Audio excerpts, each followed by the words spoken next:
in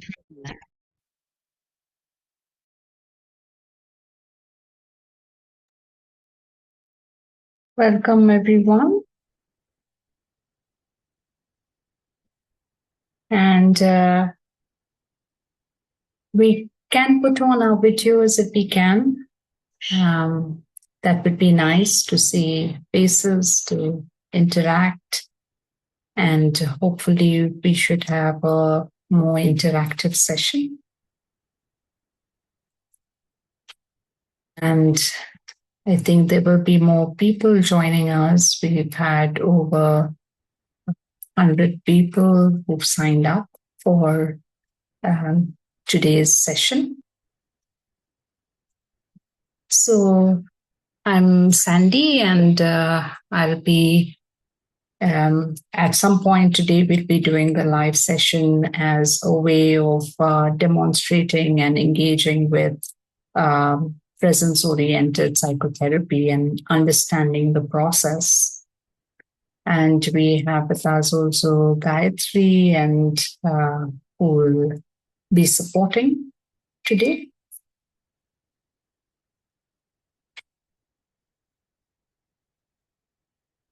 And so, just to give you just an overview of what we'd be doing in these 2 hours, maybe we'll talk a little bit about what is presence-oriented psychotherapy, just to have just an understanding of that. And then, and thank you for those who have volunteered to have a session for the live demo. And so I'll be working with one of them, and we'll be doing a session together, just an exploration. The people whom I've not met before or we've not worked with before. So we wanted to just keep it as true as possible to the process, and in terms of whatever shows up, and just being with that. So I also thank the participants who have volunteered for today's demo. We might be able to do 1 or 2 or 3, let's see. The idea is that we'll just engage with the process and see where that goes and how much of time that requires.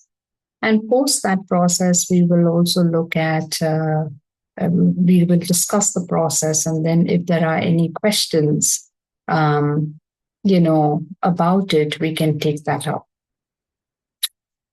Okay. So I'd just like to just share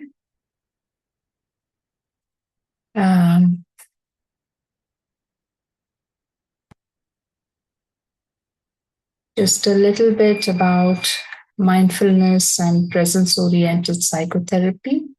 And it's really about integrating mindfulness, compassion, and wisdom, taking a non-dual approach to psychotherapy.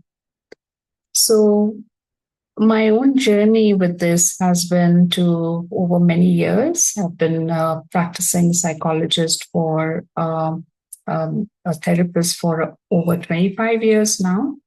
And the attempt has always been in terms of from my own Vipassana practice and my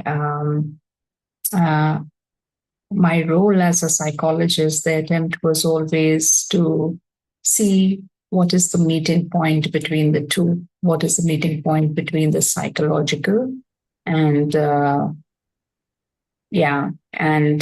our aspects of being. So that led to a whole exploration of many mindfulness-based interventions and modalities. And of course, we know that mindfulness really comes from Buddhist psychology, which finds its roots here. But there has been a lot of work in the field of psychology and psychotherapy where mindfulness has been really integrated with what we know from psychological approaches. And so I was very interested with that both at a personal level and a professional level. And that has really led to the trainings that we do at Just Be, where all our work is mindfulness based, and our trainings equip mental health professionals as well as others to hold spaces from a sense of mindfulness and presence. And along with that, um, I also trained in many different modalities, all from the same kind of. There was an urge, there was a kind of thirst to find something um, that holds a very receptive stance, that holds listening as a base, that holds a more humanistic Rogerian approach as a base, and and with the mindfulness there. And so that really led to an exploration of training in different modalities, and all of these aspects are brought into the current trainings that we do at Just Being. So we have two training programs. What we'll be doing a demo for today is the Presence Oriented Psychotherapy program, which is a 2-year program. And for mental health professionals or those who've done the 1-year course, they can kind of like do the 2-year program because it is an advanced training. And where we are really looking at from presence, how can we approach the psychological, and how can we meet the psychological ruptures, the imprints that we hold in the body mind. So it is a very somatic approach as well. It includes the somatic, it includes the cognitive and the meaning making aspects of ourselves. It includes attachment work and relational work and the subtle energy body. Our 1-year program is more open to everyone, as those who want to hold a listening space, and what is the essence of just doing that. So that program is really open to anyone who just wants to hold a space, maybe just entering into the field of counseling, or wanting to deepen into that. And so the 1-year course, which is in mindfulness-based counseling, listening with embodied presence, is the training in listening with embodied presence and holding space from there. Both the programs are based on the same principles. It's just that in the 2-year program, we go more into the therapeutic aspects in depth and understand also therapeutically what is it that is happening. So now, even if we are not looking at presence-oriented psychotherapy, or we are not looking at a mindfulness-based approach, there are 3 elements of that makes therapy very effective. Okay, and so therefore, even in learning presence-oriented psychotherapy, whatever your other modalities, you can add this. You can kind of like bring this into anything else that you are also practicing. Because the 3 elements that of effective therapy and also part of the presence work is, one is the presence of the therapist. So as the therapist, am I present? Am I embodied? Am I really with the other person? So there is the presence of the therapist that creates a certain fundamental shift. It's almost those invisible elements of therapy that make a difference, apart from the skills and techniques. And then we are looking at also presence in the relational space. That is what's happening in the relational space between therapist and client. And that's where we also encounter the, our imprints, what we have held from long time ago that are still present and currently run our lives. And so making that, being present to it, bringing it to the foreground so that we can meet it. And the relational space also includes the inner relating of the client to themselves and to their experiences, and holding that with a sense of kindness and compassion. And the third element is the presence of the client. And there has been, so we might be familiar with Carl Rogers, but he also was working a lot with Eugene Gendlin, who developed focusing, and we bring focusing elements in our work as well. And so Eugene Gendlin started to also study a lot of session notes, what is happening in the session that's really creating transformation. And what he found is that apart from this kind of environment that is created for the client, that what he found is that the clients who come closer to their experience, like try to get an inner sense of it, they showed greater improvements in therapy. So clients coming in touch with their own wisdom, with their own knowing, that's also something that makes for effective therapy, and it is also very much a part of the presence-oriented work.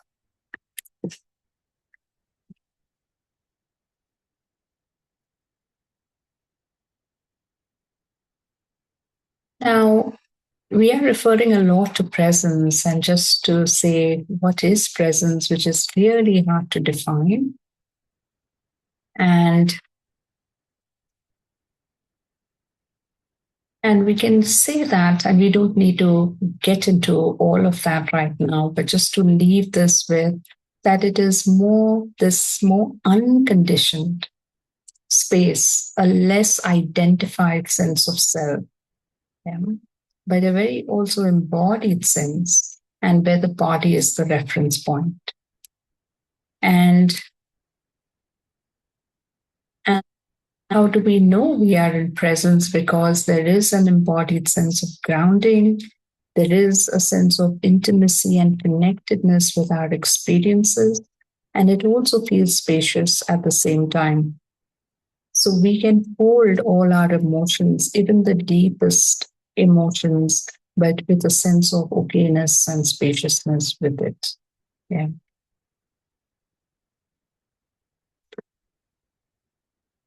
And for all of this, what we are really kind of looking at is mindfulness as the core practice. So, where we are present, we are aware, and it is this awareness that's really guiding things. Yeah? So, mindfulness as that pathway to presence, to our deeper selves, to our deeper wisdom, however you want to frame it. But there is something we come in touch with, which is intact, our core, which is unblemished, that all our life experiences don't, it's like very much like our core is intact and very much there.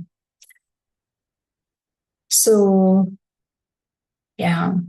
So, like we said, mindfulness is a practice, and where awareness is the key. And we practice mindfulness with either internally or with something externally, just with a sense of openness and kindness and curiosity. And so, what is mindfulness and presence oriented psychotherapy?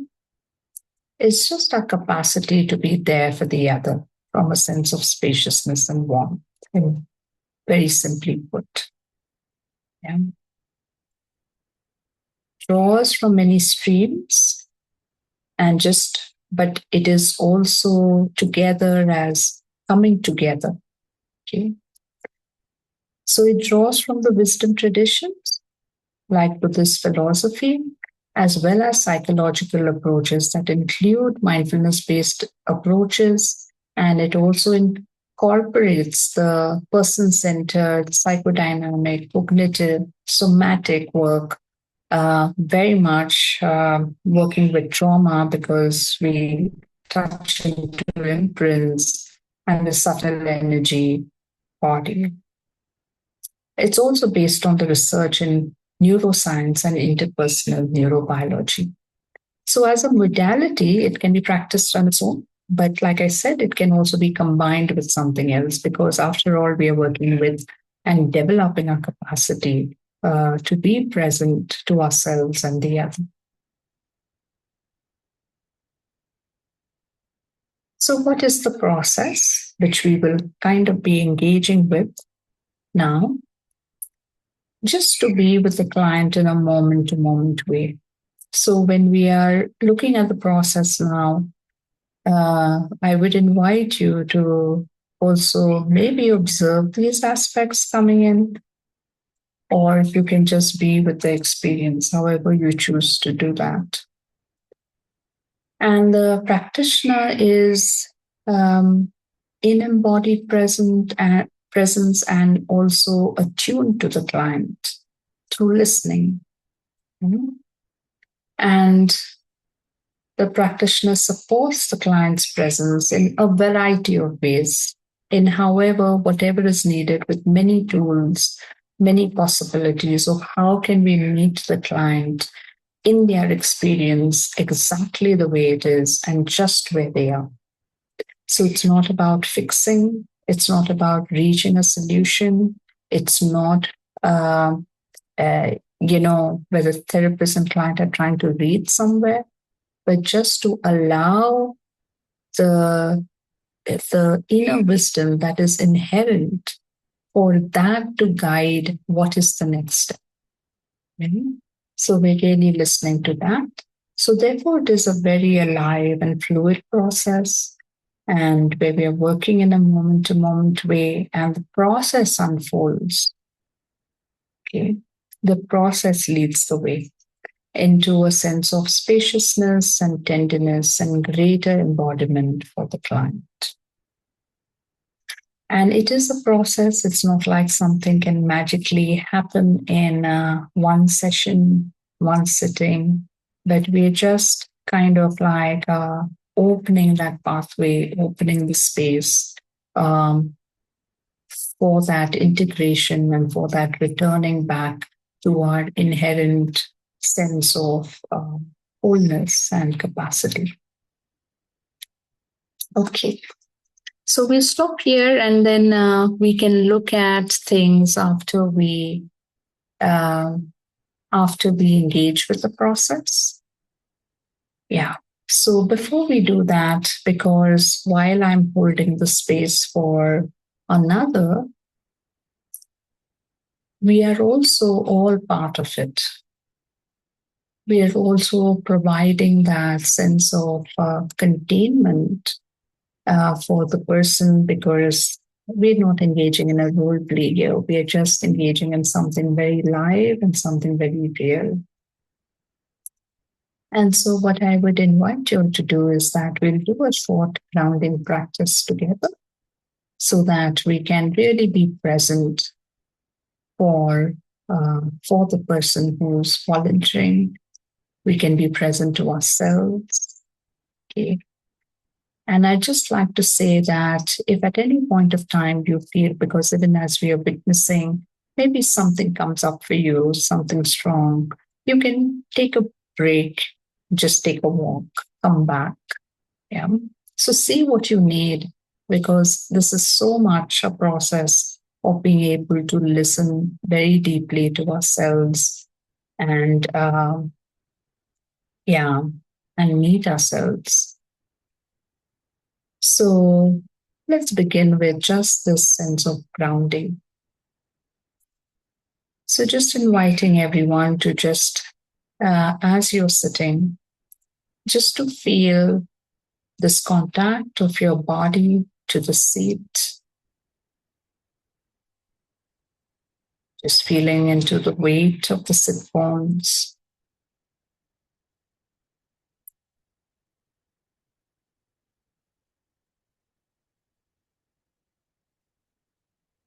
You have your feet on the ground, just sensing that contact of the feet to the ground.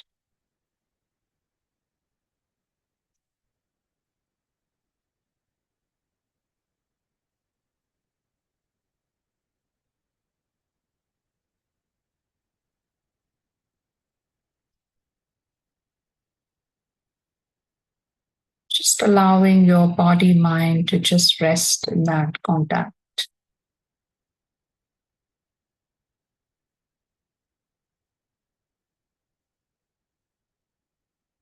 Just resting into this support, this ever present support of the earth, of the ground.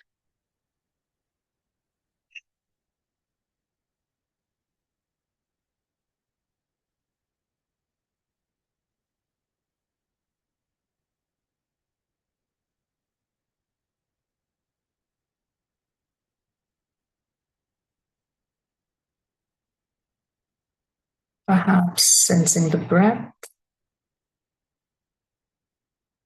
Just being curious where you sense the breath the most in the body.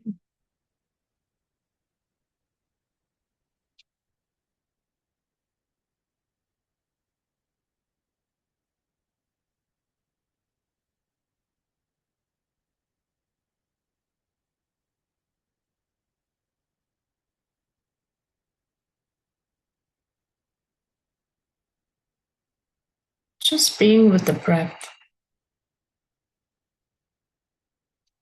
There are thoughts and feelings and your mind's going anywhere else. That's okay. Let the mind do what it does. The body does what it does. Just let the attention be on the breath in the foreground.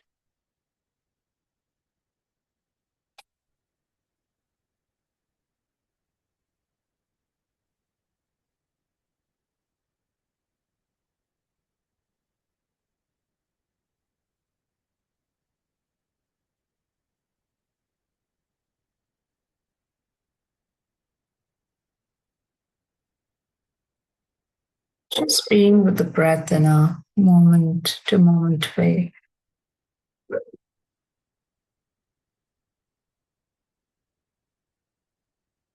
Just breath by breath.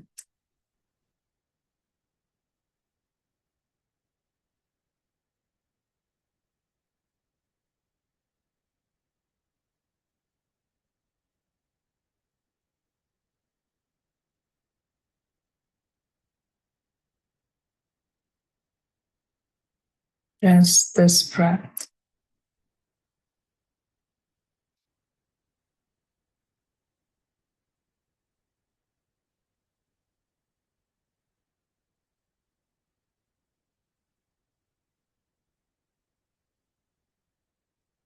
This breath.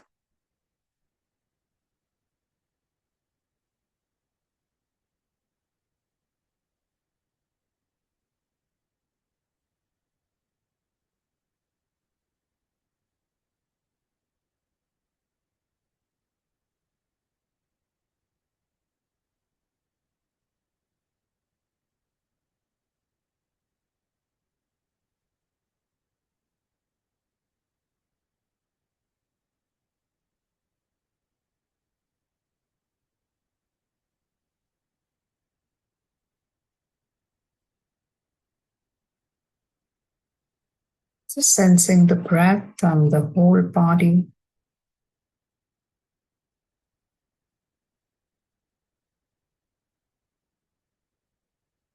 Just the sensations in the body. Just breathing with whatever is here, whatever you're present to.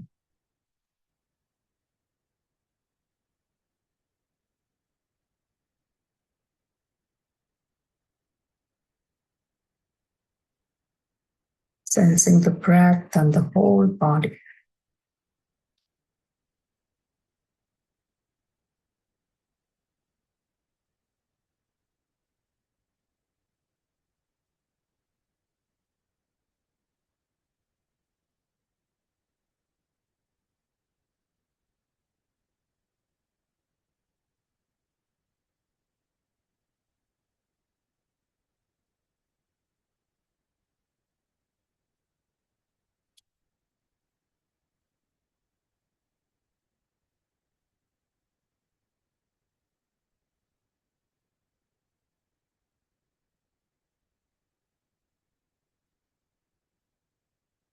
Our eyes are closed. We can open our eyes, take in the space around.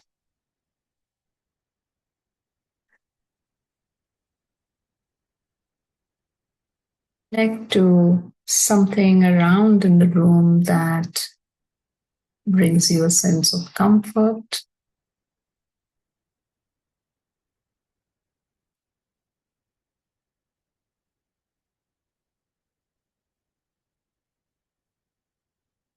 Some reminder to yourself of some okayness.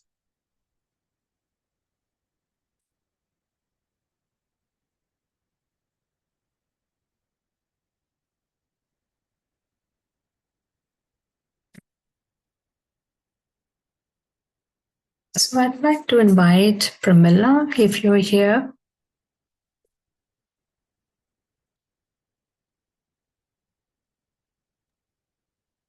Yes, Sandy.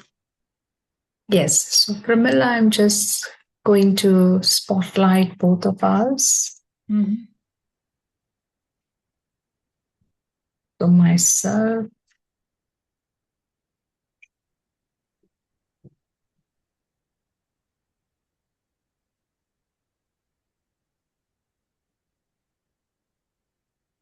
all right. Thank you, Pramila, for again once more for um,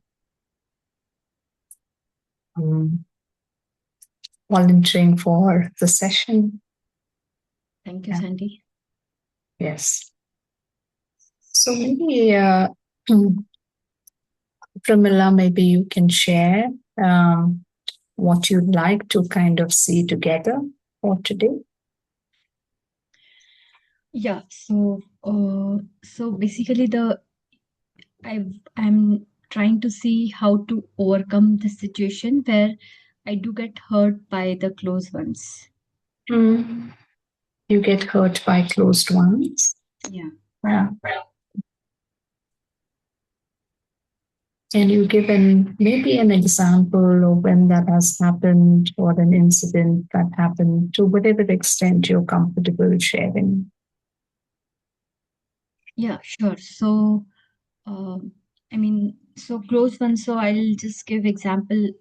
One of the recent example has been, uh, I and my husband went outside together, and on the way back, we stopped by at a shop where we wanted to buy a few things. So I said, okay, regarding these fruits, I do not understand. If I get it, you will say this is not good quality. So you better go and get the fruits and I'll get the medicine, which because that is no brainer.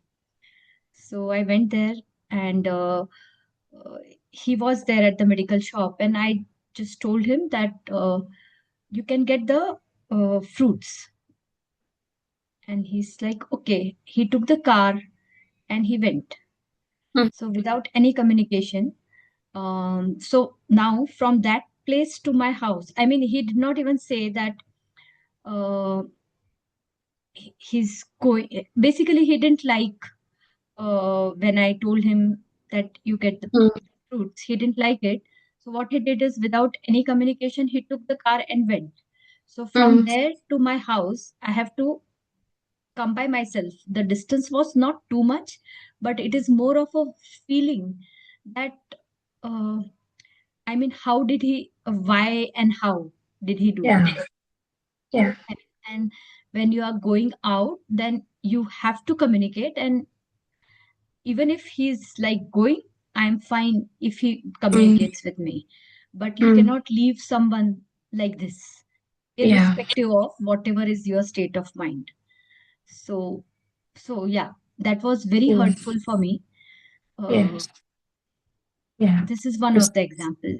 And basically, and some more times when it has been authoritative behavior, like husbands Mm, wanting a higher level treatment than equal level treatment. That is mm, another very mm. big point for me when I get hurt. Yes. Yeah.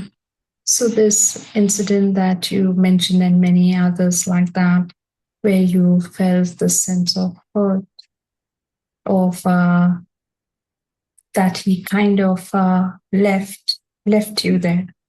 Yeah. Yeah. And it And was more, and I felt it was much more than that. It is not just yes. leaving me there, but ego fight, you know. Yeah. Yeah. Yeah. So something about that didn't feel good for you. Something Yes. about that uh, left you feeling hurt. Hmm. Yeah. Yes.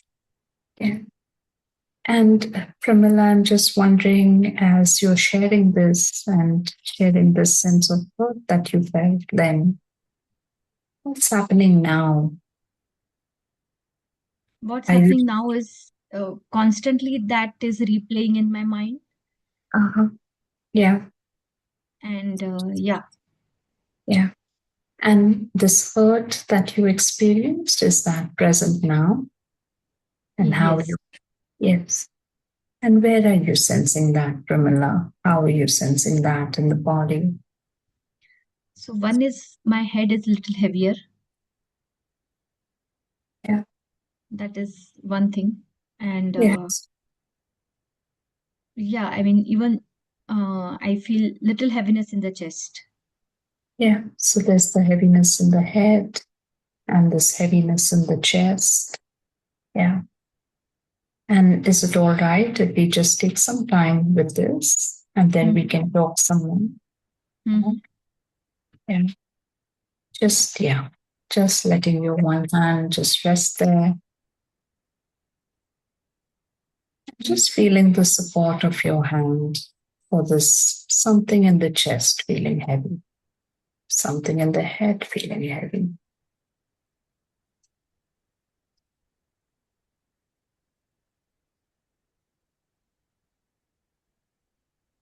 Just acknowledging that.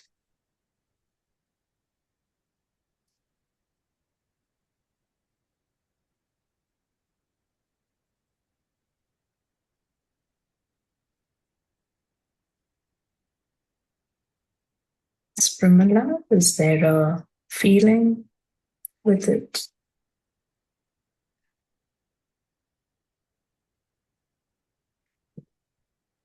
Yeah, there is a feeling like feeling of sadness, feeling of anger. Is there sadness? There is anger. Yeah. We just acknowledge that something there, feeling sad, sense of sadness, the sense of anger.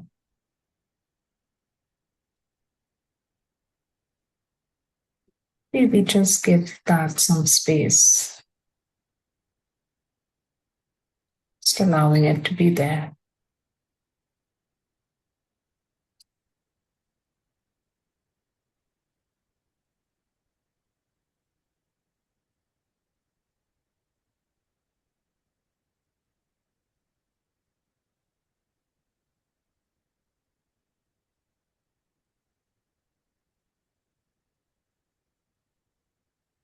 And how you're sensing this sadness, this anger, what you're in touch with.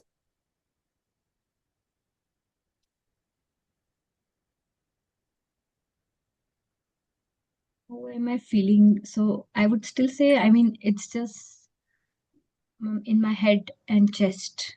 In the head and chest. Yeah. And we'll support the physiology just a bit. Okay, Mhm. remember? Just the Yeah. sadness that's there, just allowing it, you know, and just giving it some company, just sitting with it for some time.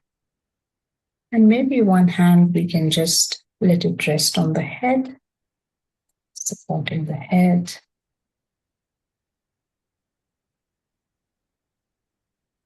sensing our feet to the ground,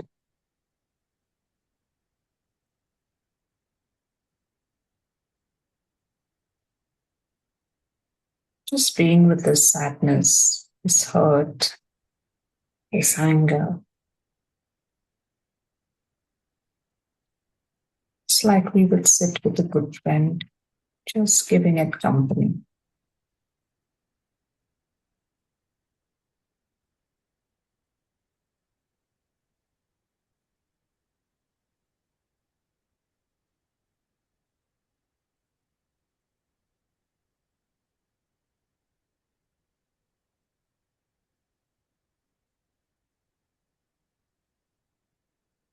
See what you're noticing as you're doing that, as you're just being with this.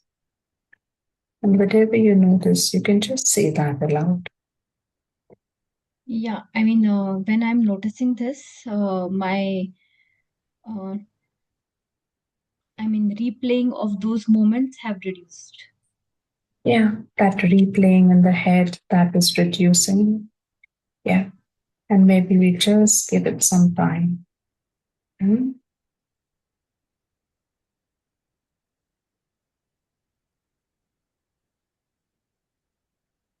See what you're sensing in the rest of the body as well, and especially the sadness. See how you're feeling it.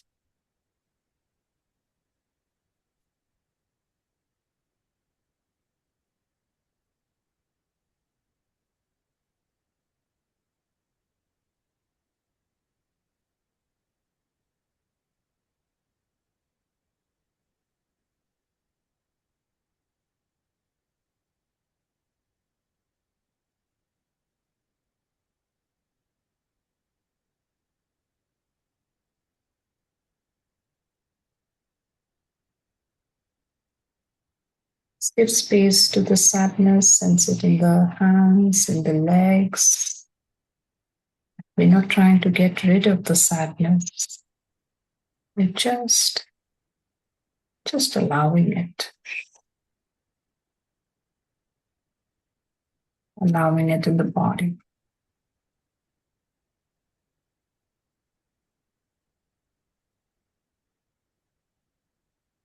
And I'm just wondering, Rumila, as you're with the sadness,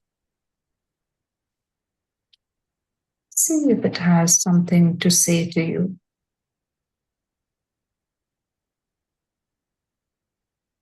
Would it like you to know?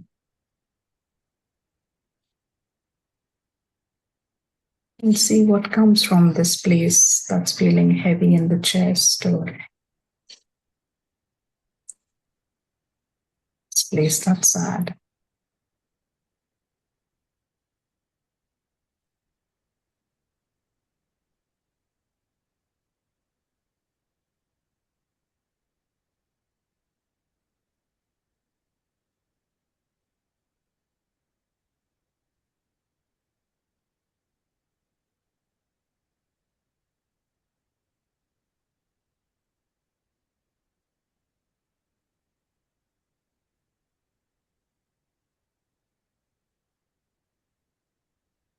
What you get, Primala? Maybe something comes up as an image, as a thought. However it is, just see what's coming from this place of sadness. What does it want to let you know? Its experience like.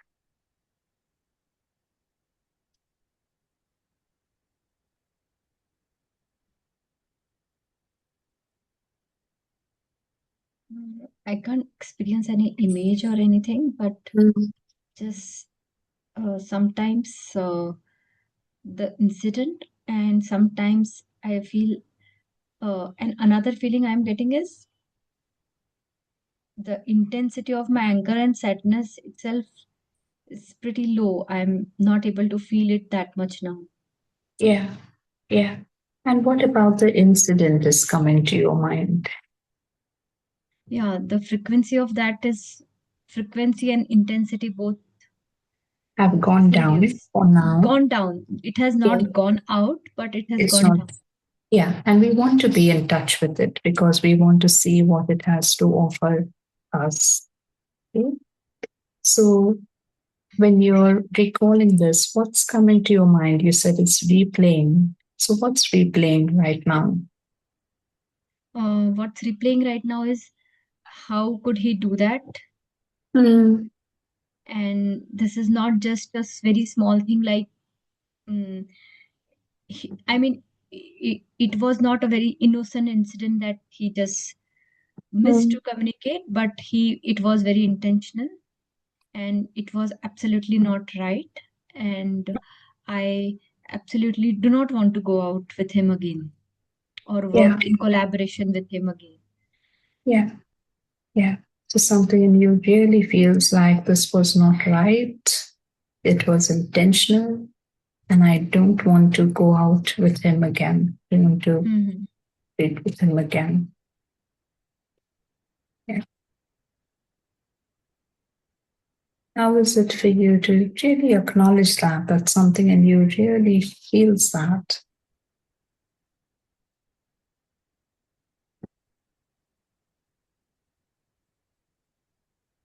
thing in you, perhaps angry? You can just check in whether that's how it feels.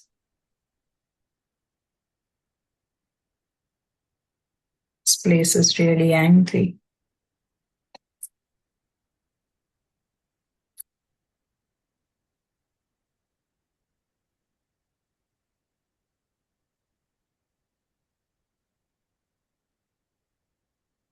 One thing I can feel is whenever there is a recall, then Hmm. I can feel, uh, more vibrations in the head. Yeah, yeah. There are more vibrations in the head. Is that what's happening right now? More Yeah, and when vibrations. I'm sitting with myself, with my head, and I'm just being with it and not recalling that time, I feel the vibrations at the head and chest are both lower. Right. Yeah. Yeah. And anger. And I wonder whether that is present also, especially for this place that says it was not right. It was intentional, and I don't want to go out with him.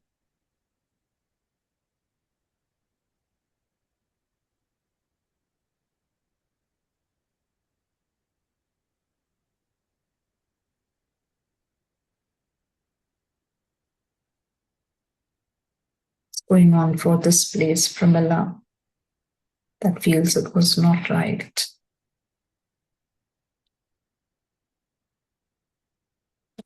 Feeling there.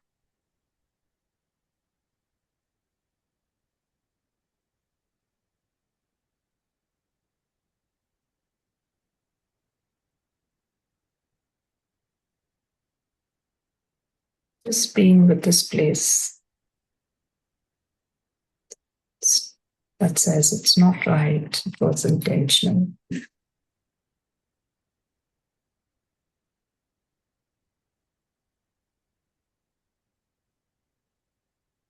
And just listening to this place.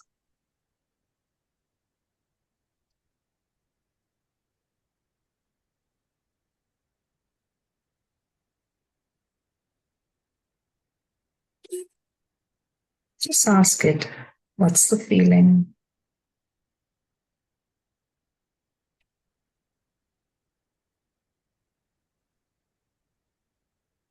Again, I feel whenever I'm thinking about this, I feel more angry.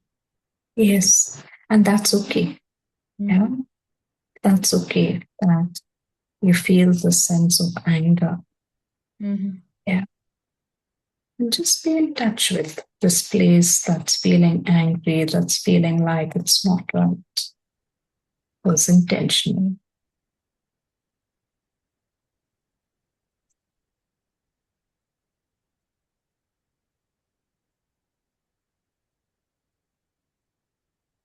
Just see where you sense that anger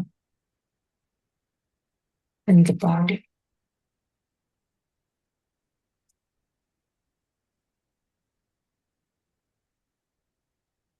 In all over my head, actually.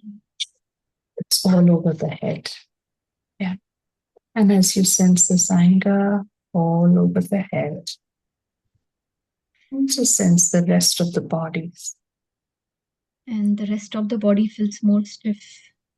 It's more stiff. Yeah, just notice that.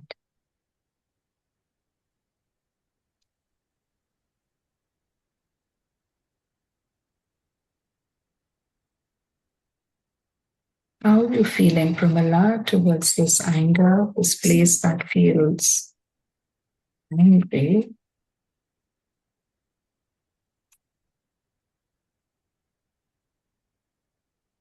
Just in this moment.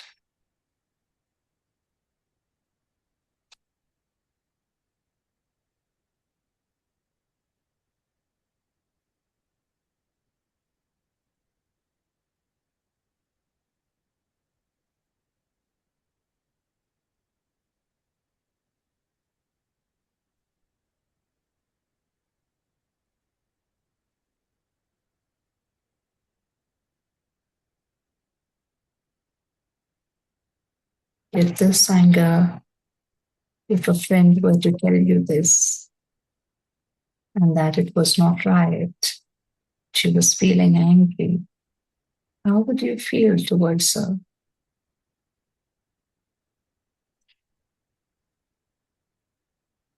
I'll feel compassionate towards her. Yeah, yeah.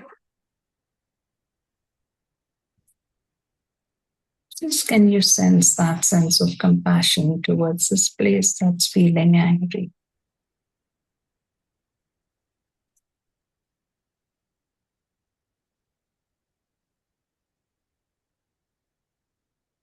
Just like you would with a friend.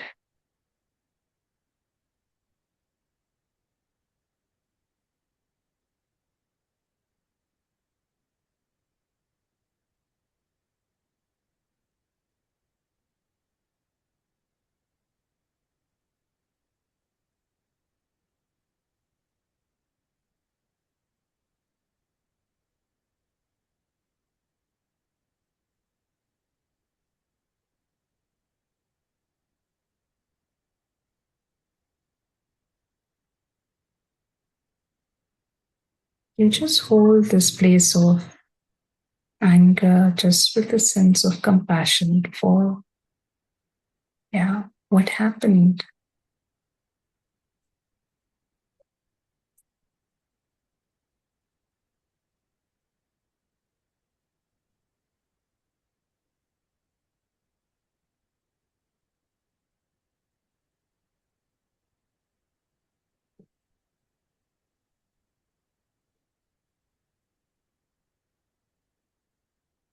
How was that for you, Pramila?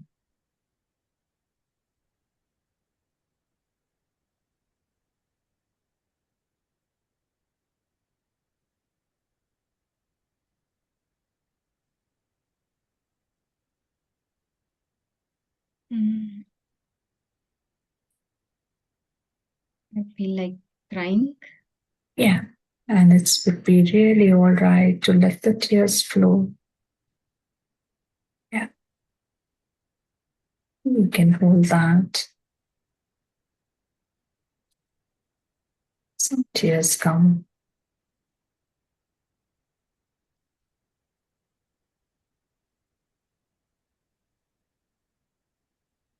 Just holding that with compassion.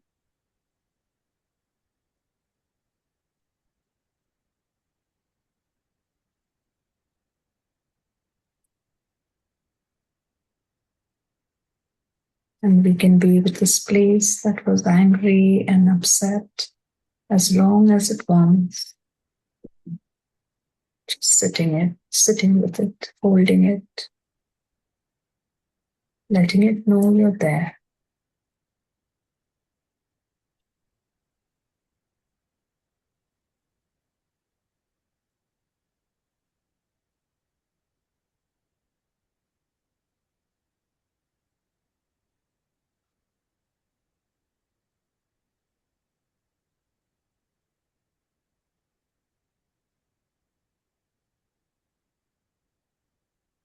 With this, I got a feeling that I can support myself, Yeah, yeah, and that was very relaxing. yeah, yeah, yeah. There's this feeling I can support myself. Just noticing that and something relaxing with that. Sense into that something relaxing where you sense that, how you sense that in the body. I can support myself.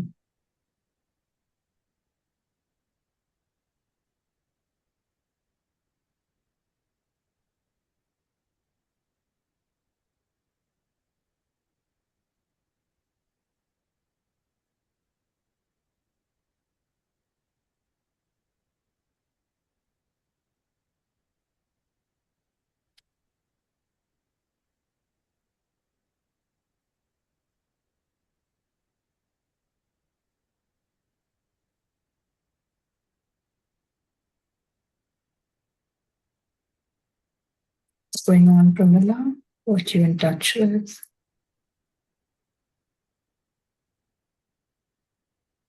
Yeah, I'm feeling much better with the thought that I can support myself.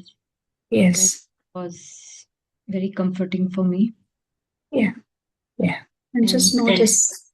Yeah. And felt. felt like, irrespective of what happens outside, I can still manage myself. Yes. Yeah. Irrespective of what happens outside, I can manage myself. I can be with myself. And just sense that sense of comfort Yeah. and something relaxing in the body. And just see how that feels in the body. What you Yeah. notice. Yeah. I can feel some pleasant vibration kind of all over the body now. Yeah. Yeah. And just notice that. And the body takes some time. Yeah, the physiology takes some time to really recognize something. So we'll just give it some time. Just being with these pleasant sensations, vibrations in the whole body. Just being with the whole body.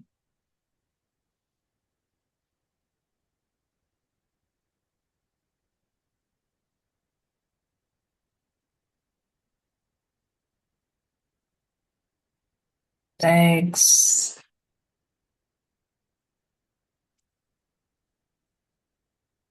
Thank you. Thank you so much, Yeah. Sandy. Yeah, thank you, Pramila. And we just give a little movement in the shoulders. Yeah. See if your body needs a stretch. Yeah. Thank you so much. Yeah. You're very welcome. Yeah. And is it all right, Pramila? We take some time and as a group, we look at this process, discuss Sure, it. sure, sure. Okay. Thank you. And you can also come in. But right now, just take some more time with yourself and then join in with Mm-hmm. your observations as well. Mm-hmm. Mm-hmm. Okay.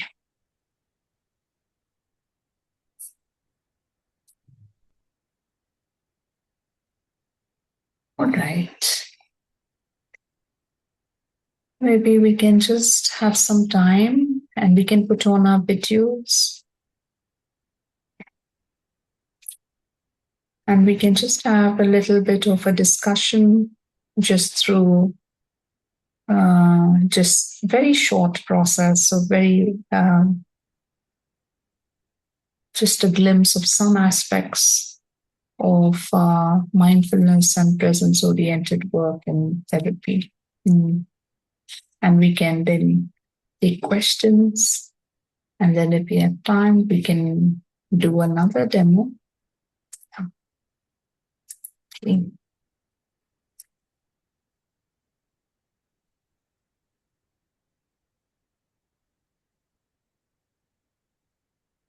So maybe it would be nice to just hear from you any observations, any questions. What did you notice? Um, yeah, what are you left with? Um, you can just take a few sharings and then, yeah, Vishnu. Um, so one question and one observation. So the question is that you asked Pramila to place her hands in the areas of the body where she was feeling some heaviness. Um, and in the slides you had talked about a lot of things have come together in Mm, this sort of approach to psychotherapy. And in the slide, it talked about some neurobiological mm, mechanisms. So I'm curious whether you mirroring yeah. that was related to something. Yes. Yeah. Yeah. Yeah, maybe you can answer that, and after that, I'll share my observation. Yeah. So yes. Um, yeah. So oops. I'm so sorry. I just need to come back to the video.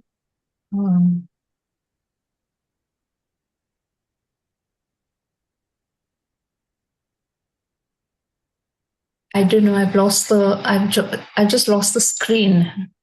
Yeah. Maybe you can try Alt Tab and see if a few of those bring you back. Sometimes it happens. Yeah. It says the cloud recording is on. No, she's Yeah, not able to find the video I window. can't. Yeah. I can't see everyone. Do you see the Zoom icon, Sandy? Do you see the Zoom icon? Just click on that on the maybe at the left bottom of side, the bottom screen of the or screen. Yeah. Yeah. Just one. Yes. Okay. Yes, I can see that. Thank you. Sorry about that. Yes. So, Vishnu, your question was when I was mirroring uh, just what she was also in touch with. So when we are listening, and and that's actually what we also practice and teach in the course in terms of attuning to the other. So we are actually very relational beings, just just normally.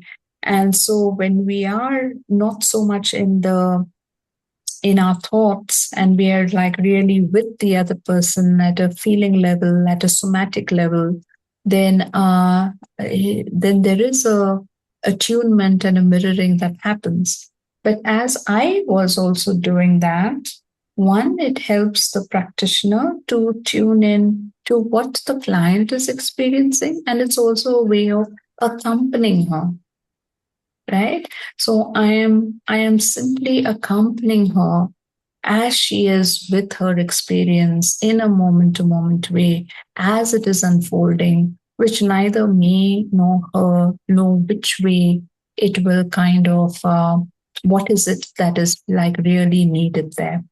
So that was the reason, and yes, it does have a basis in interpersonal neurobiology. It is drawing a lot from that, but in practice, right? So in practice, then like I can know the concept, but I have to practice being in the body and being with the other person in that way, where I am also feeling at an affective level, that is at an emotional level, somatic level, and actually my the whole self of the practitioner with the other person. Yeah. Thank you. Can I ask my other question? Sure. Yes. Yeah. So this is my observation, and you can point out whether I'm on the right track. So Pramila was talking. She did talk about multiple emotions, but she spoke more about hurt and sadness. Yeah. And at one point, and then she did say that this is not okay. It was intentional. It's not done, kind of a thing. And it seemed to me that you nudged her towards anger. You perhaps did not use the word anger, but what is that space saying? Something like that. So I was wondering whether it was a conscious thing on your part to get her to experience the anger, which was perhaps valid for that Yeah. situation. Yeah, so I'm not too sure about the nudging, but she did mention anger even in the beginning. She said Right. about hurt, sadness, and anger. Right. And initially, we just stayed with the sadness, which was seeming like this heaviness in the chest and the head. And the head was also with a lot of that just playing up again and again. And as we did that, something in her physiology also calmed down. It was not so intense that she said. And that gave us an opportunity to turn towards now what is it that needs attention? Because it's like, somebody coming, and our emotions and our experiences are often that way, that it's like somebody is knocking at the door, and we say, okay, yeah, we'll pay attention later. and the knocks persist, right? If we don't open the door, if we don't attend to.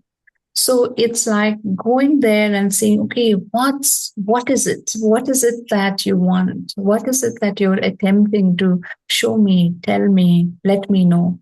And so there was this kind of attempt to turn towards, and that's what we do in this process, is that we turn towards this very experience itself because it has something of value, something to show and tell us, which is why it's kind of replaying again and again, like something needs to be heard. Yeah. Thank you. Yes. Yeah, Spandana. Hi, Sandy. I was curious when she mentioned sadness and anger, and you directed her to place her hands on her heart and head. Were you um, trying to help her sense more into it? Were you sensing she was going to get into overwhelm and uh, trying to titrate the process? Really, she was very much, actually, Pramila was quite present to herself and what she was feeling, and also in the body. And the invitation to let her, she was feeling, I said, where you're feeling this sadness, and she said, there's this heaviness. So that was the sensation, right? So there was a heaviness in the chest, there was a heaviness in the head. So we stayed with the heaviness, and as a way of accompanying, not to change it, not to regulate it, but as a way of accompanying, as a way of acknowledging, to acknowledge also with touch. So we can acknowledge with awareness, we can acknowledge with touch, we can acknowledge in many different ways, but it's like saying to something in us that I see you. Yeah. And I'm with you. So it is coming in with that sense. As I am with her, she is also with her experience. Right? So, and she did mention that there was heaviness in the head and heaviness in the chest. So I just invited her to support.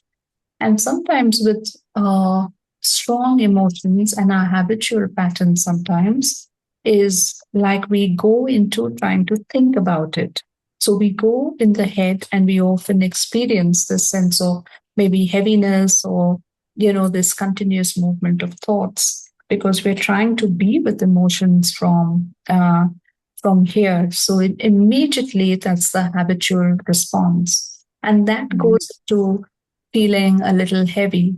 So at the same time, we are also supporting the physiology to have this emotion. So it's not just all in one space, but it is also felt in the whole body. So that's the support for the physiology coming in, but also as a way of accompanying and being with. Yeah. So that relational aspect that we spoke about, as well as support for the physiology. Yeah, Devika. Yeah, hi. No questions. Just an observation out of many little moments. Probably what stood out for me was the compassion, right? Even to you said at one point, even to look at that anger with a lens of sense of compassion. So I felt that was so beautiful because that's really a thing that like looking at even at a difficult. Emotion. So that I think really stood out for me. I think it was a beautiful session. Thank you. Yeah, thank you, Devika. Thank you for highlighting that holding and that felt sense of compassion. Yes, and that's a quality of presence. That's a quality of our, um, that deeper state that we said is always intact and there. And that can kind of hold and reach out no matter what is our experience. Yeah. So, yes, it was nice that came forth. Yeah, Parul? Thank you for this, Sandy and Pramila. I know must not have been easy for Pramila to, but she was just herself, and that was quite nice. What really stayed with me is, how this sort of a shift that emerged by itself, like when she access something in her, that she can support herself. Yeah, that was very nice. A question that is staying with me, Sandy, is that, one way in which this felt different from, say, therapy sessions or coaching sessions that I've experienced is somewhere that, like you as the therapist was sort of like not so much in the foreground, like Yeah. and the other thing is that, like, of late I've been experiencing a lot of coaching conversations, and I'm looking at, say, bringing a practice like this into modalities like coaching. Mm. And a lot of those coaching sessions, just they start upfront with what would you like to achieve by the end of the Yeah. session. So I'm just sort of, like, how do you keep that balance between, because when you are Yeah. so presence oriented, like, Mm. there may not be an outcome, Mm. whereas a lot of these sessions are always sort of gearing towards an outcome. Yeah. Yes. Good question, Parul. Yeah, thank you for bringing that up. And yes, it's very different from many different modalities, and all have its place. Um, but here, you're right. We're actively not looking at let's move from point A to point B. Yeah, but what we are attempting to do is is in the listening, allow that inherent direction to come forth from the client's process. Now, Pramila ended uh, with a sense of an insight that spontaneously emerged for her through the process of saying that I feel I can support myself now, that no matter what the external circumstances, I feel I can be with them. And then maybe after some time, a follow up question to that is in terms of, so after we disengage from the process, like in what ways would she like to bring that in, and how would that look like for her? So then it gets into like these next steps that she can take for herself, right? But it has come from the process. And you're right, it's not coming from the therapist as the expert, or, but really that the expertise is with the client, that something, the wisdom in the client, that we are supporting that to come forth. Yeah. Through the listening process. Yeah. And so in so doing, then the therapist is like really getting out of the way, right? So that this can kind of come forth. And that's the training, actually. A lot of the training is to really move from this doing to really being with, and to shift that inner kind of sensing. So in the training also, we work a lot with just what's coming up for us as the therapist, like what part is emerging, maybe some part that wants to do something, or is feeling insecure about how it may go, or feeling unsure. And so really being comfortable and developing that capacity, and being with all the places that show up that can really kind of come up, and they do come up in sessions, and really getting out of the way so that something deeper can unfold. Okay. And that something deeper can take us to many different places. It can really take us to also places from very early experiences that are still there right now, but we don't force it. We allow that the body mind will follow a natural process of healing. and we will follow that timeline rather than impose our own timeline. Yeah, so it makes it very safe also for the client. Yeah. Yeah, Samar.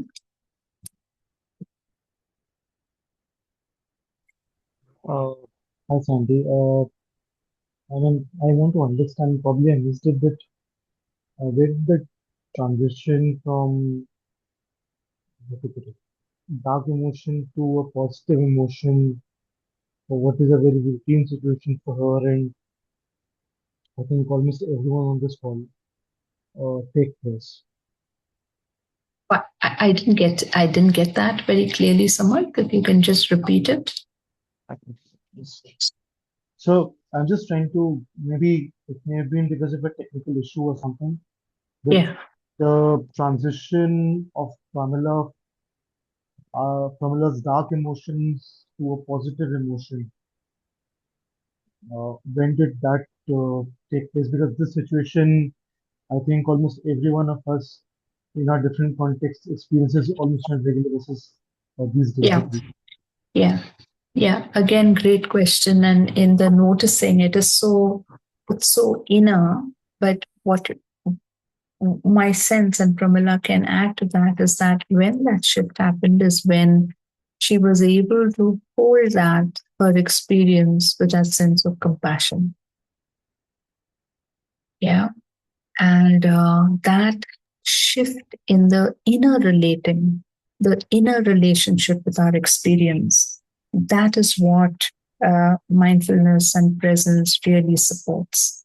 And that kind of like shifts things, because then it's really whatever we are experiencing, we can meet it, and that can inform us as to what do we really need to do or pay attention to. Yeah. So the shift for me was when the sense of compassion came. Yeah, Pramila, you want to add Absolutely. anything? Yeah, absolutely, Sandy. Absolutely. Yeah. I just want to add Mm. I think I don't know why I feel say why I find it compelled to say it on this call, but whenever life brings me to Pune, I think that's one thing I've penciled that I have to visit. Uh, just being there. And Okay. yeah, I think I'd like to also bring attention to something that Dimple has put in the chat, and then Siddharth as well. Yeah. Yeah. We'll have a look at that. Thank you so much. And I also want to point out that, it was not like compassion, the sense of compassion came up. Like we didn't say, let's try to be compassionate, let's try to be kind, right? It's also spontaneous, because that's the nature also of who we are at a deeper level. So it's all there, and and it's a kind of discovery of just allowing these things to come forth.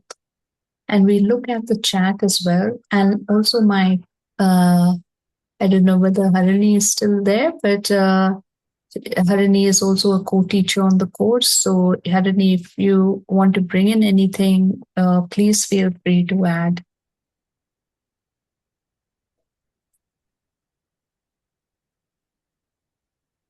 So Dimple's question is how to explore and process the relationship with the husband. Yes. So after this, with being with, we might want to kind of, and that's a good question, like what about the life situation, right? And how does she want to navigate that? And from there, the question can be then from here, from a more spacious, open sense of self, not reactive, where something in her feels taken care of. Now, how does she want to approach maybe this conversation with her husband, or what does she want to do with that? Right? Because that is also important to see, and I agree. But it would go a step by step, right? So we are not rushing into that, but from a deeper sense of clarity, from a more spacious sense, then I can see, okay, now what comes to me is how do I want to kind of look at this relationship, or what do I want to do with this, right? So that would be the next bit. Yeah. Yeah. Vishal, you can just unmute and speak if you like. Um, Yeah. Thanks for it was really looked a relaxing and nice time. And one thing I wanted to confirm, while you were having the process with Promila, and my mind was in as well. Generally, I see my mind from the childhood is it's in thoughts and stories, but and these days I basically allow, let it be, it will get what it will get. So basically, like just I tell myself like this way. So what I wanted to like confirm from you is like while you were having the process. So it's like suppose before coming to the session, suppose I met someone and the greeting, suppose the way was suppose sense of hurting, and I see that story within me, and maybe I recognize it, I validate it, and feel it with the basically story mind is telling, and I basically sense in the body. That's Yeah. what were the is basically Yes. Yes. So you're acknowledging what is going on for you, but you're right, or bringing it in the body. So often we get caught up with just the narrative of the mind, and that can take us into a loop. So, from a mindfulness approach and from a presence based approach, we are looking at the same thing, but from also the viewing part is we also look at thoughts, and that's also okay. We can look at thoughts that arise, but we are also including the body. And so, because of one, the body is very present, the body also holds a lot that it can give us that information as to what is going on. And so, when you combine it with the thinking, with also the narrative, it becomes very powerful. But in order to touch into the body, touch into the deeper wisdom, we have to also go a little below the narrative to touch into it, because otherwise it just spirals at the narrative level. Yeah. okay. And Yes. may I ask one more Yeah. question? Okay. So what is happening with me for a long time? I worked with two therapists, although I didn't do my homework really even half. But but once after 2 years working with him, one feedback came was wrong interoception. Means I interpret sensation and feeling in the head in a wrong way. Suppose there is some irritating feeling, and I will see it as a poorness. Basically, suppose I'm in city, I'm in pollution, and I will basically interpret it like something like that. Okay. And second thing, the last therapist also said that your head didn't help you, so your attention is most in the head. And still, while trying, I'm not able to see that. Every time I see, my attention is in the head, and most of the attention I see is in the head side. So, and yeah, anything, I'll be So, appreciative and grateful to you. yeah, and we can see this some more in terms of the process, and I'd like to just explain a few more things. But just one thing that can support Vishal is like you're aware of what's happening in the mind, and just with that, to just ask yourself, so as I'm having this thought, what am I sensing in the body? And just to then be with what you're sensing, the feeling, the sensation in the body, right? So then that's a way of being with it. We just look at some of the other, yeah, Siddharth says, I know someone who might find all this extremely valuable and relevant. Would you be organizing another demo session? We're not sure about that, Siddharth, but definitely you can share the details of our training with this person and share details of the center. Gayatri, if you can put the link to the course maybe in the chat, and people can have a view of that. Yeah. And Nivedita asks, does the process work best for people who are already very present to themselves, which Pramila was from the start? And I'm curious about how it would play out for people who aren't so present with themselves. Yes, it would be. It would be okay for even those who are not like Pramila was present to themselves and in the body and with their experience, and it would be okay because the premise is that we meet the person, we meet the client where they are, exactly where they are. So if there is a lot of thinking and narrative, that's welcome too. That's okay. That becomes a starting point, right? And we can be with the narrative. Maybe something just needs that listening, just needs that person just needs to say what's on their mind first. Yeah, to really be heard and understood and felt and seen in that way by another person. And that is okay too. And then as we do that and as the relationship develops, then there is a capacity, there is building of that capacity to be present in the body bit by bit. So, yes, it does involve then building that capacity for clients to be present to themselves, but not all at once. It doesn't require them to be that way right from the start. They can just be as they are, and that is welcome. So it's a very, it's a very welcoming stance. You don't have to be a particular way or change something or yes, and just as you are can provide the pathway that is needed.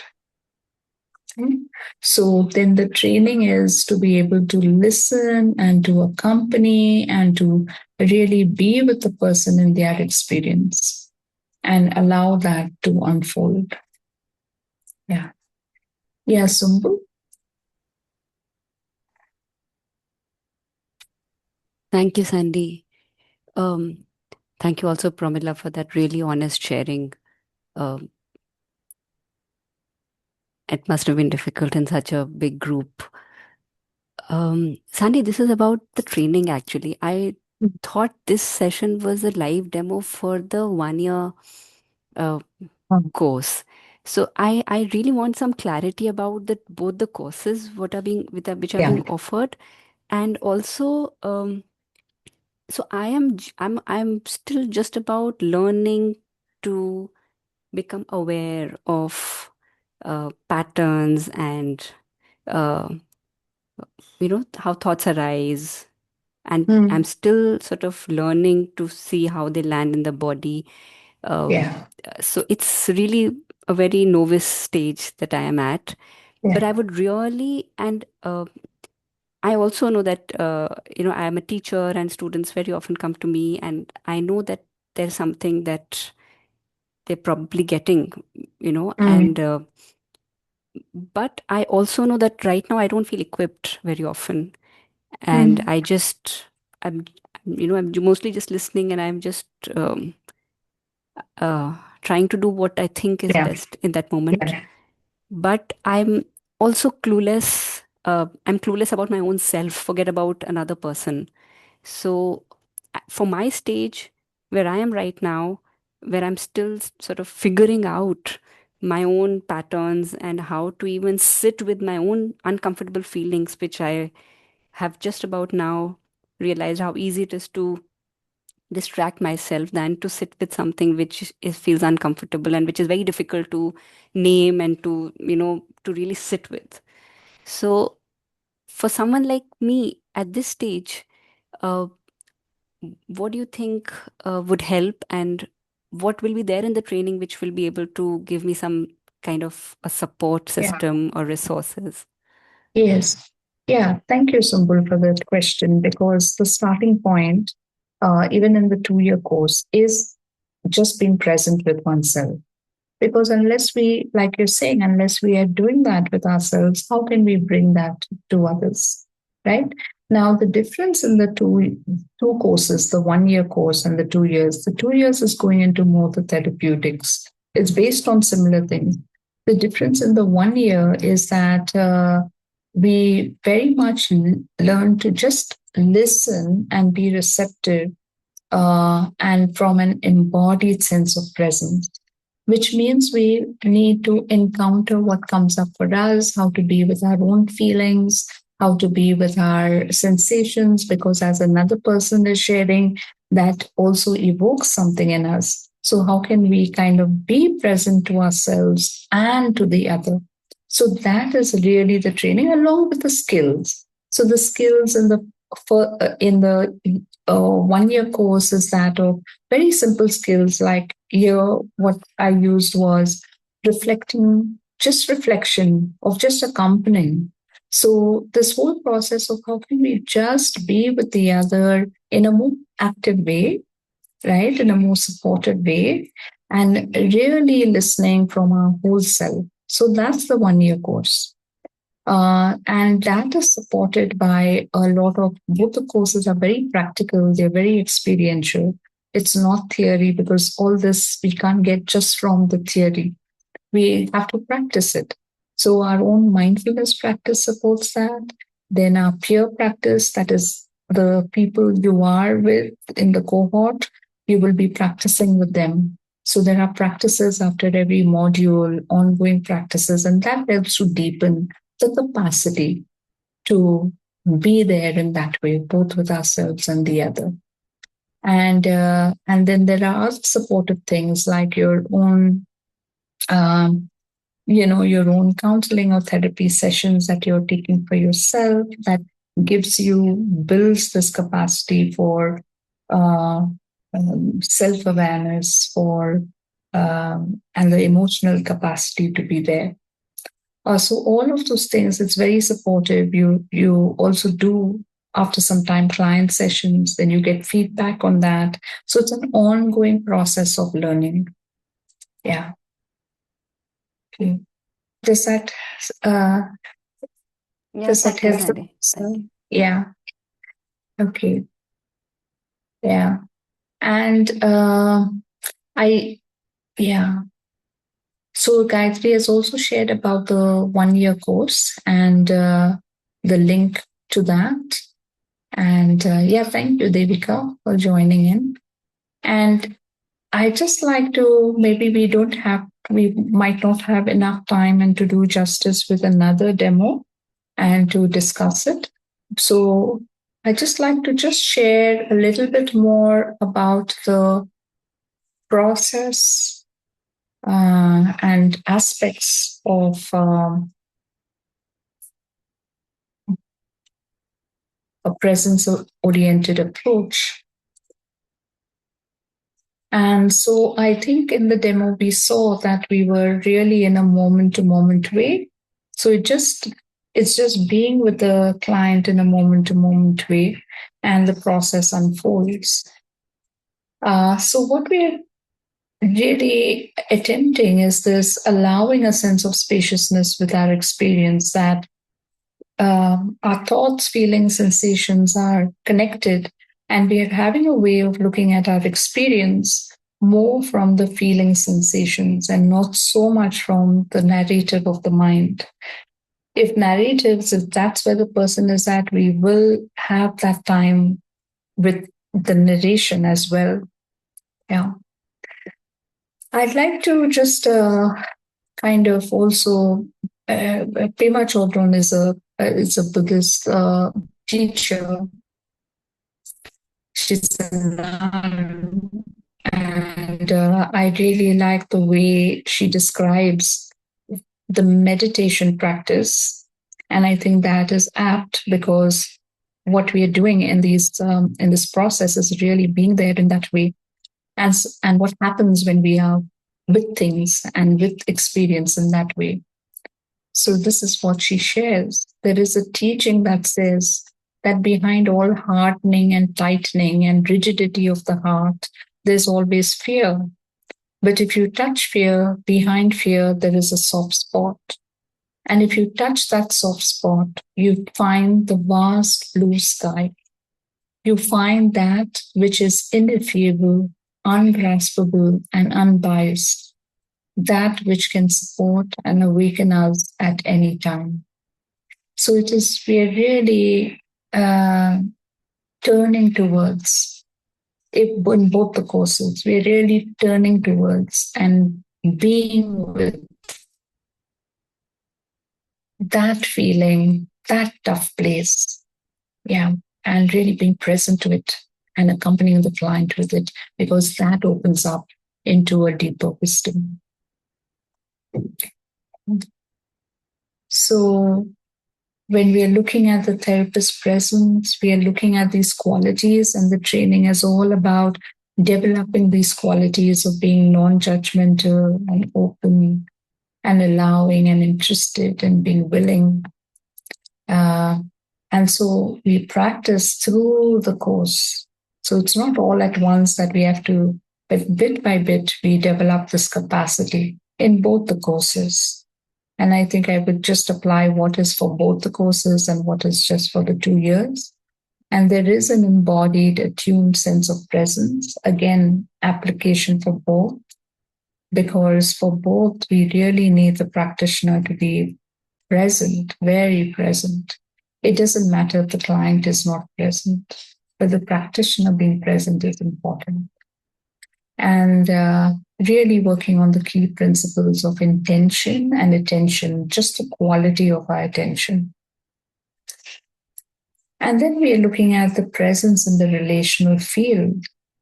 And so what's the quality of the relational space and the attunement and resonance?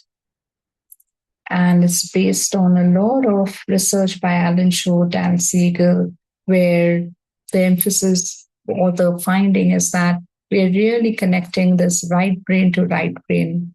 So what we sense about the other, what our clients sense about us when we are holding space is not just the words, but it is this felt sense of our presence and our ability to be there and be attuned.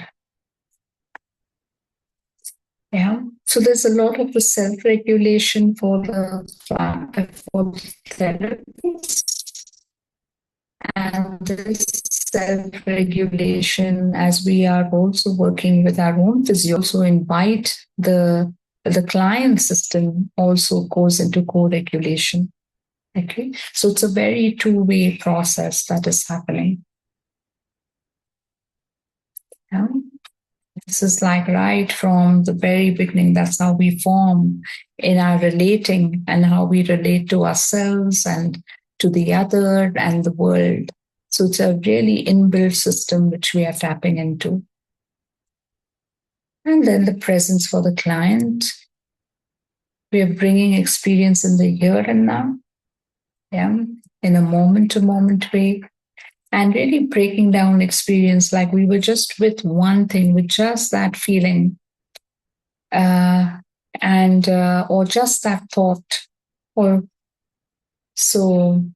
And we are allowing the process to unfold, the process to lead, and supporting the client's intimacy with their experience, like they are with. And when I know how to be with, there is a sense of confidence that comes in for also the client. And so we're really operating from this principle of wholeness. Yeah. So in some way, somebody asks, so if the person is more at a thought level, then how can this approach be helpful? The person is maybe not very present, and it's fine. We're looking for the spaciousness that can come even with thoughts. So even at a cognitive level, we are approaching it and saying, yeah, can we be with this thought, or can we recognize this thought as thought? And this is what is happening. And just that space that starts to happen. Okay. So this is a 2-year part-time program for mental health professionals. And The other is a 1 year program that is open to all. So if you're just interested in holding space, then and just being able to do that in your community, wherever you are, that is a program that would be more apt. And the 2 year program is more apt if you have been practicing, you have a psychology background, and you want to develop therapeutic skills.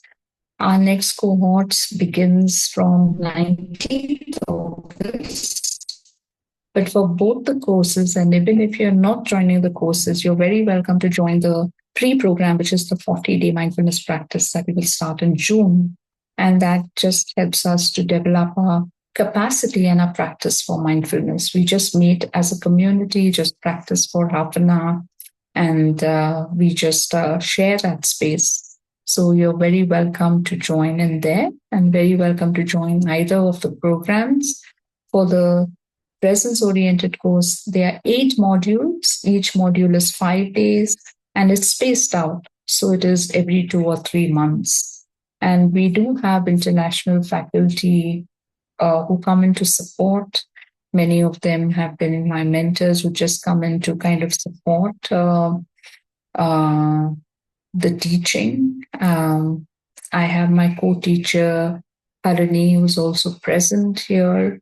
And we have many others, the alumni who support the training.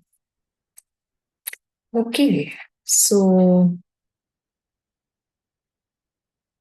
yeah, and we'll just see if there are any more questions, anything else.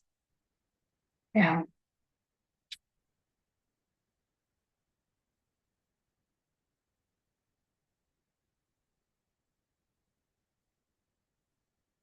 And thank you, Pramila.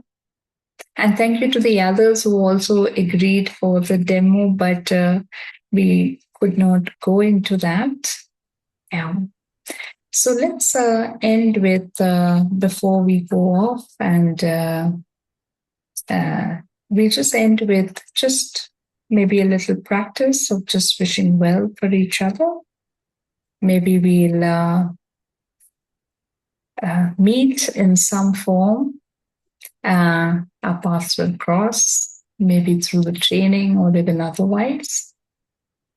So just for this, just for the next minute or two, we can just put on our videos. And just take some time to just look at the screen, look at each other, look at the names. And in your own way, just wishing well. We all, something about this approach is also, it breaks the divide that we all share this kind of common humanity. And we just operate from there. And so just wishing well to each person here. And also receiving that. We'll just take a minute in silence together.